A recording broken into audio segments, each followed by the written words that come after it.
وخت یوه وزه وه چې نوم یې بولا و او خپله مېرمن یې سورلي نومېده.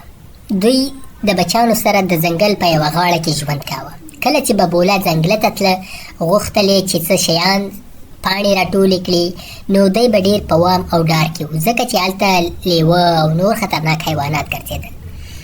سورلي دا مېرمن به یې تل خپلو بچیانو ته ویل چې بهر مه وځئ ځکه چې خطر ده.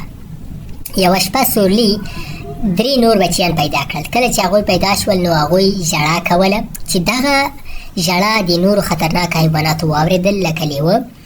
هغوی چې راغلل خو څه یې ونه لیدل، بېرته لاړل. بله ورځ لیوه او ځینو نورو حیواناتو د دوی کور ولیده او دا پرېکړه یې وکړله چې سبا به په دوی باندې برید کوي، ځکه چې په سبا سره په ځنګله کې څه پېښه ول، دوی ټول همغلته مصروف وو، خو دوی غوښتل چې د دوی په کور حمله وکړي او د بچیان یې وخوري.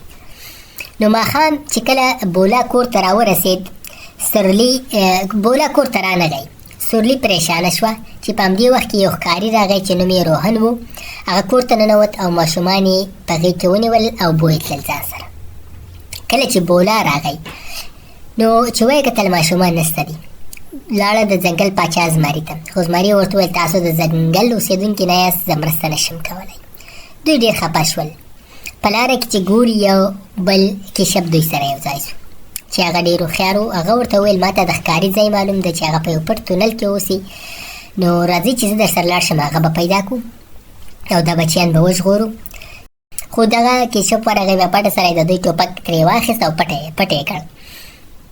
کله چې بورا پنجرې ماتې کړې او خپلو بچیانو یې خلاص کړل، نو روهن چغې ووهلې ځکه چې ټوپک نه و ورسره، هېڅ یې نشو کولی. خو هغه کشپ ورته په ارام غږ وویل بیړه یعنې عجله ناکامي راولي، صبر او عقل بریا راولي.